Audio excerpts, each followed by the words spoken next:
Bismillahirrahmanirrahim. Assalamu alaikum students. My name is Abdul Rahman and I'm teaching you biology. Students, in this session we are going to discuss about the evidences of evolution.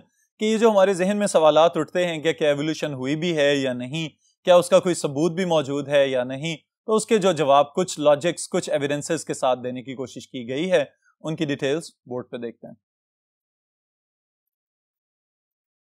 Ji students, पहली चीज तो ये students के evolution अगर हो रही है तो हमें कुछ निशानात भी नजर आने चाहिए, ऑलराइट। और अगर नहीं हो रही तो फिर इसका मतलब है कि ये खाली फिलोसॉफिकल आइडिया होगा जिसको साइंस तस्लीम नहीं करती।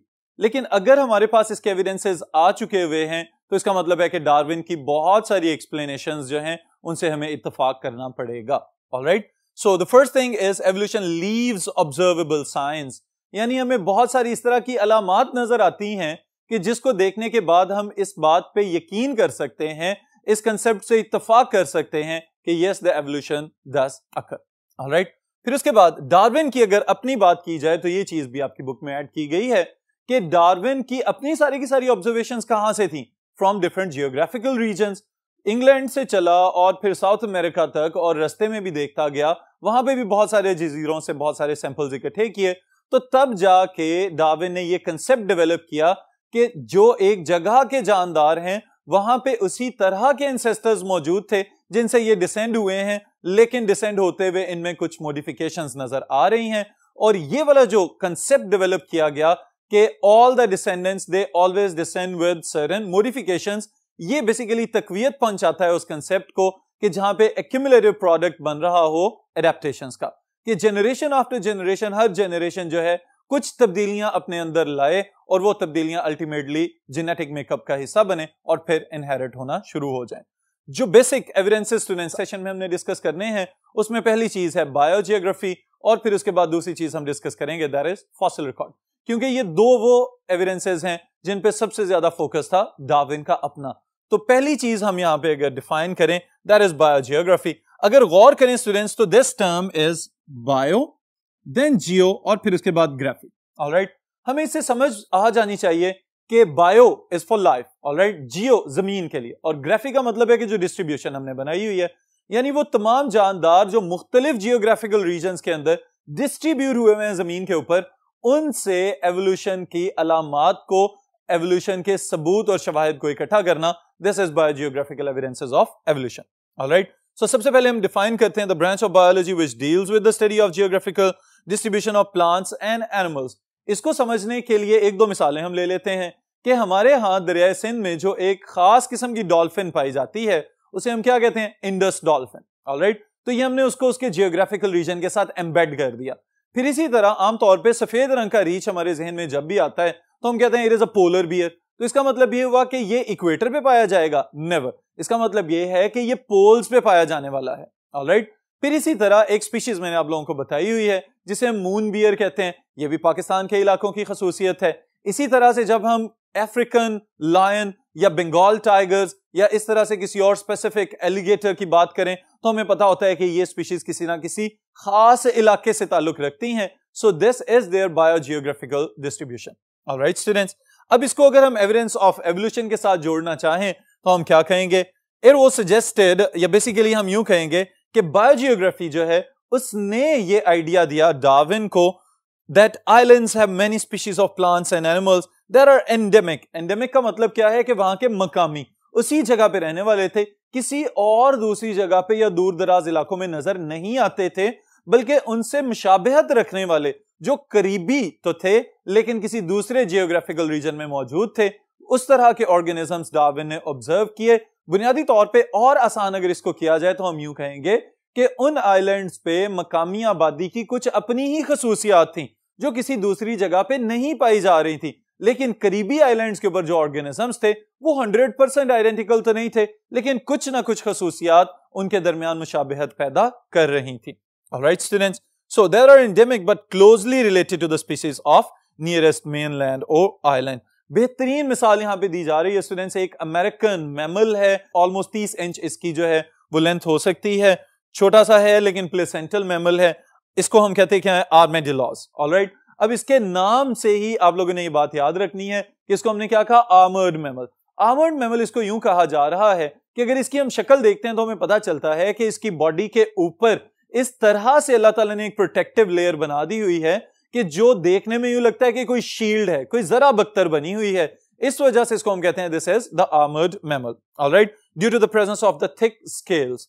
फिर उसके बाद स्टूडेंट्स याद रखने वाली चीज इसमें यह है कि ये जो मैमल जिसकी हम बात कर रहे हैं ये इनहेरिट हुआ है ग्लिप्टोडॉन से, जो कि एक बड़ी गाड़ी के साइज का एंसेस्टर था, लेकिन ऐसा ऐसा ऐसा रिड्यूस होते हुए अब ये 30 इंच का रह गया जब डार्विन ने इसको ऑब्जर्व किया। और मौजूदा दौर में भी ये जो पाया जाता है इसके अपने कुछ अफादियत भी है, लेकिन साथ ही साथ इसका एक नुकसान भी है कि इसके अंदर लेप्रेसी वगैरह या इस तरह के कुछ जर्म्स हैं कि वो जानदार जो एक से दूसरी जगह पे बीमारी फैलाते हैं उनको हम कंटेजियस कहते हैं। तो लेप्रेसी के लिहाज से ये थोड़ा सा कंटेजियस है। अमेरिका में लोग चूंकि इसको पेट्स के तौर पे घरों में भी रखते हैं तो ये उनके अंदर भी बीमारियां फैलाने का बायस बन सकता है। ऑलराइट स्टूडेंट्स, ये वाली चीज हमारे सिलेबस में शामिल है तो हमने याद जरूर रखना है कि आर्मर्ड मैमल जो है ये बेसिकली इसके ऊपर साउथ अमेरिकन स्टेम्प की हम बात करेंगे कि ये वो एविडेंस है, वो सबूत हमें मुहैया कर रहा है कि yes some species they have certain biogeographical marks or biogeographical stamps on them. All right. Fossil record. अब स्टूडेंट्स फॉसिल रिकॉर्ड क्या है बुनियादी तौर पे कि बहुत सारे जानदारों की सक्सेशन होते हुए बकायदा हड्डियों की शक्ल में या ढांचों की शक्ल में या कास्ट की शक्ल में नजर आ जाती है जमीन के ऊपर। यानी इस चीज से हम ये अंदाजा लगा सकते हैं कि अगर ये डिसेंडेंट है तो इसका इमीडिएट एंसेस्टर इस शक्ल का नजर आता होगा एंड देन सो ऑन, पीछे की जानिब एक चेन बनती चली जाती है। तो फॉसिल रिकॉर्ड जब सक्सेशन की एक सीरीज प्रोवाइड कर रहा है तो ये भी एक स्ट्रॉन्ग एविडेंस है, बल्कि अगर हम इसको और ज्यादा इंटेंसिटी बढ़ाना चाहें तो हम कहेंगे it is one of the strongest evidences of evolution, और डार्विन ने भी इसी के ऊपर फोकस किया।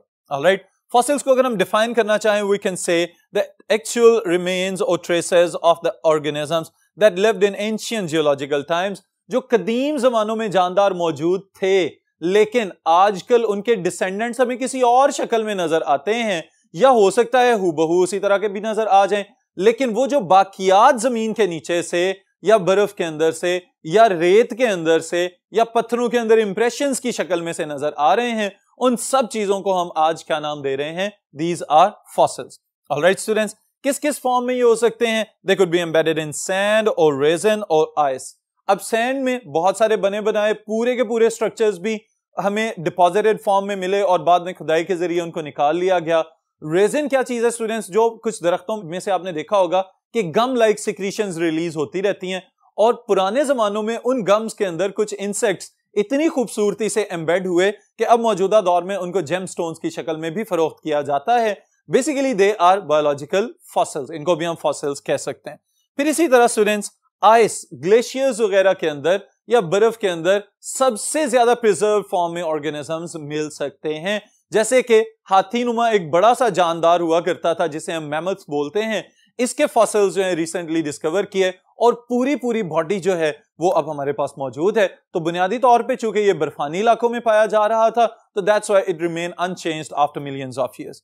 ऑलराइट, फिर उसके बाद स्टूडेंट्स इंप्रेशंस या कास्ट्स की शक्ल में भी मिल सकते हैं, यानी कोई ऑर्गेनिज्म कहीं से गुजरा और उसके पांव का इंप्रेशन वहां पे रह गया, या कोई ऑर्गेनिज्म किसी रॉक के अंदर एम्बेड हुआ, वो खुद तो डीजेनरेट हो गया, कंप्लीटली डिकम्पोज हो गया, लेकिन उसके निशानात वहां पे रह गए। तो इन चीजों को हम कहते हैं दीज आर द इंप्रेशंस और कास्ट्स। ऑलराइट, इसकी वजह क्या है? Petrification by minerals like calcium carbonate and deposition of silica, के आहिस्ता आहिस्ता जो लिविंग टिश्यूज थे वो रिप्लेस होते चले गए मिनरल्स के साथ।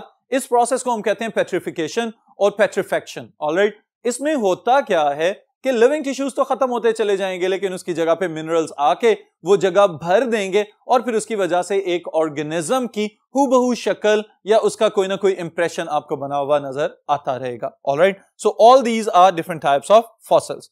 अब इसमें से फर्दर अगर हम एक इंपॉर्टेंट एमसीक्यू स्टेटमेंट बनाना चाहें तो what could be the possible different types of fossils? Students याद रखिएगा, trace fossils, mould fossils, cast fossils and true fossils. These are different types of fossils.